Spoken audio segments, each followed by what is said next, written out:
కాంగ్రెస్లో అంతర్గత విభేదాలపై మాజీ మంత్రి జీవన్ రెడ్డి ఫైర్ అయ్యారు. రేవంత్ రెడ్డికి ముందుగా షోకాజ్ నోటీసులు ఇవ్వాలన్నారు. కాంగ్రెస్లో సమస్యలకు వలసదారులే కారణమన్నారు. పార్టీ ఫిరాయింపులను ప్రోత్సహిస్తుంది రేవంత్ రెడ్డేనని జీవన్ రెడ్డి మండిపడ్డారు.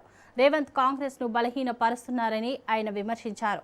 2 ఏళ్లలో కాంగ్రెస్ ఉండదు, రేవంత్ కూడా ఉండరు అని అన్నారు. సుష్మితను ప్రేరేపించింది ఎవరు? సుష్మిత కామెంట్స్కి ఎవరు బాధ్యులు? రేవంత్ రెడ్డి బాధ్యుడు. నీకు సమయం సందర్భం లేకుండా రాబోయే ఎన్నికల్లో నువ్వు కాంగ్రెస్ కోటేయమని చెప్పు. రాబోయే ఎన్నికలు మళ్ళా అభ్యర్థి ఎవరైనా కానీ కాంగ్రెస్ పార్టీ గెలిపించుకోవాలని చెప్పి నువ్వు చెప్పుకో. ప్రకాష్ రెడ్డి కోటేమని చెప్తావే నువ్వు? నాకు అర్థం కాదు. అంటే ఏఐసీసీ నీకు మల్లికార్జున ఖర్గే గారికి ఏమైనా రాసిచ్చిందా?